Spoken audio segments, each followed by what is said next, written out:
दिल्ली से गुड़गांव की ओर जाते हुए जब सूरज धीरे धीरे आसमान में चढ़ रहा था तो मेरे मन में एक ही विचार घूम रहा था। क्या सच में इस मंदिर में कोई अद्भुत शक्ति है? क्या लाखों लोग यहाँ सिर्फ अंधविश्वास में आते हैं या इसके पीछे कोई गहरी कथा छुपी हुई है? ऑटो की ऑटो रिक्शा की खिड़की से बाहर देखते हुए मुझे सड़क पर लगी दुकानों में चहल पहल नजर आई। लाल पीले कपड़े, नारियल, अगरबत्तियां, नीम की डालियां और मिठाई की थालियां, सब किसी बड़े आयोजन का संकेत दे रही थी। जैसे ही हम मंदिर के पास पहुंचे, घाटियों की आवाज और भीड़ का शोर मेरे कानों में गूंजने लगा। मंदिर के द्वार पर बड़े बड़े अक्षरों में लिखा था, श्री शीतला माता देवी मंदिर शक्तिपीठ।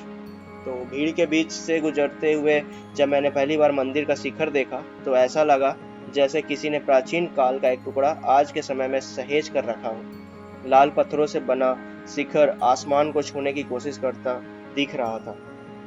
लोग हाथ जोड़कर मंत्रोच्चारण करते हुए आगे बढ़ रहे थे। कहीं कोई परिवार छोटे बच्चों को गोद में उठाए खड़ा था तो कहीं बुजुर्ग महिलाएं धीरे धीरे सीढ़ियां चढ़ रही थी। हर किसी के चेहरे पर उम्मीद थी, किसी के इलाज की, किसी की नौकरी की, किसी के विवाह की और किसी की संतान की। तो ये सब चीजें वहां पे चल रहे थे।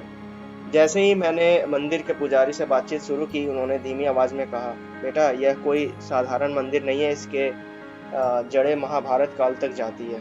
उन्होंने बताया कि यह मंदिर वास्तव में गुरु द्रोणाचार्य की पत्नी कृपी से जुड़ा है। कृपी कृपाचार्य की बहन थी और स्वयं विदुषी थी।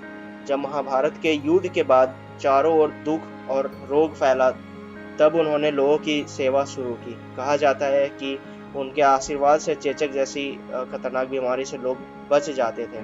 समय के साथ लोगों ने उन्हें देवी मानकर पूजना शुरू कर दिया और वे शीतला माता कहलाने लगी।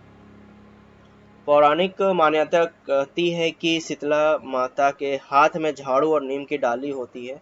यह दोनों प्रतीक है, झाड़ू रोग और बुरी आत्माओं को दूर भगाने का, नीम की डाल औषधि और रोग से बचाव का। पुराने जमाने में जब चेचक फैलती थी तो लोग मानते थे कि माता नाराज हो गई हैं, तभी तो आज भी लोग नीम के पत्ते, हल्दी और दही माता को चढ़ाते हैं, क्योंकि ये सब प्राकृतिक औषधियां थी।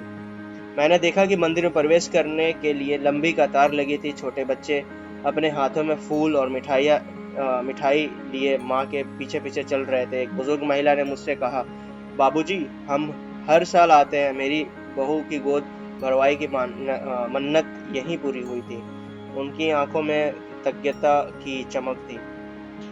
आ, तो भीड़ में धीरे धीरे आगे बढ़ते हुए अचानक मेरे कानों में ढोल नगाड़े की गूंज सुनाई दी।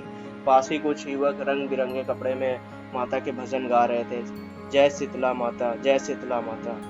भीड़ में जैसे एक नई ऊर्जा भर गई। महिलाओं ने तालियां बजाई, बच्चों ने उत्साह में झूमना शुरू किया और बुजुर्ग भक्तों की आंखों में आंसू झलकने लगे। मंदिर में सबसे ज्यादा भीड़ चैत्र और आश्विन नवरात्रि में होते हैं। अभी नवरात्रि शुरू भी हो रहे हैं, तो मैंने सोचा कि चलो यार चलते हैं और जाकर देखते हैं क्या है। मैं कभी गया नहीं था, ये फर्स्ट टाइम था, और मैं जब वहाँ गया मुझे काफ़ी जानने को मिला, मुझे काफ़ी सीखने को भी मिला, और मैं जब मंदिर में गया मुझे बहुत ही अच्छा लगा। तो मैंने सोचा कि एक वीडियो बनाते हैं और आपके साथ शेयर करते हैं। तो जब 9 दिन तक पूरा मंदिर दिया और फूलों से सजाया जाता है, मैंने पुजारी जी से कहा, इतनी भीड़ क्यों उमड़ती है? वे मुस्कुराए और बोले, बेटा मान्यता है कि नवरात्र में माता का आशीर्वाद कई गुना फल देता है। जो लोग साल भर माता के दरबार नहीं आ पाते हैं, वो इस समय जरूर आते हैं। यहाँ गुड़गांव ही नहीं बल्कि दिल्ली, राजस्थान, उत्तर प्रदेश और यहाँ तक कि विदेशों से भी श्रद्धालु आते हैं। मुझे यह देखकर आश्चर्य हुआ कि एक साधारण सा दिखने वाला मंदिर कैसे लाखों दिलों की आस्था का केंद्र बन चुका है। मंदिर परिसर के बाहर भव्य मेला लगा हुआ था। एक तरफ झूले और चाट पकौड़ी की दुकानें पर बच्चे की भीड़ थी, और नॉर्मली होता ही ये चीजें। दूसरी तरफ खिलौने और सजी धजी गुड़िया की दुकानें थी। रंग बिरंगे गुब्बारे आसमान में लहराते नजर आ रहे थे। भक्ति संगीत बजाने वाले कलाकार डमरू और हारमोनियम के साथ माता के गीत सुना रहे थे। तो बसंत पंचमी के दिन भी मंदिर में खास आयोजन होता है। यह दिन माता सरस्वती का भी माना जाता है, लेकिन शीतला माता मंदिर में इस दिन का महत्व दोगुना होता है।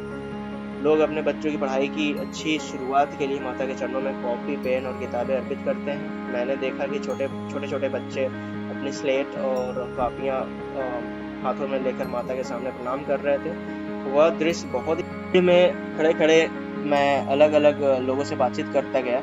एक महिला बोली, मेरे बेटे का गंभीर बीमारी थी, डॉक्टरों ने जवाब दे दिया, हमने यहाँ मन्नतें मांगी और यह वह आज बिल्कुल ठीक है। तब से हर साल दर्शन करने आते हैं। एक युवक ने कहा, मैंने नौकरी के लिए मन्नत मांगी थी, इंटरव्यू में सब अनहोनी परिस्थितियां थी, लेकिन माता के आशीर्वाद से सिलेक्शन हो गया। एक बुजुर्ग बोले, हमारे गांव में परंपरा है कि बच्चा पैदा होने के बाद उसका पहला प्रसाद शीतला माता को ही चढ़ाया जाता है। तब तक माता की पूजा ना हो तब तक बच्चा अपूर्ण माना जाता है। इन सब की कहानियां सुनकर यह एहसास हुआ कि यह मंदिर सिर्फ पूजा का स्थान नहीं है, बल्कि लाखों लोगों की उम्मीद और विश्वास का घर है। तो दोस्तों, कैसा लगा मेरा यह यात्रा? अगर आपको यह यात्रा और कहानी पसंद आ रही है तो मेरे चैनल पीके लाइफस्टाइल को जरूर सब्सक्राइब करें और लाइक। यह थी हमारी खास पेशकश पीके लाइफस्टाइल से। जुड़े रहिए ऐसे ही रोचक कहानियां और यात्राओं के लिए, और देखते रहिए और हंसते रहिए और हंसाते रहिए दूसरों को भी, और आसपास माहौल अच्छा बनाते रहिए। Thank you for everyone for liking and subscribing my videos. Once again thank you.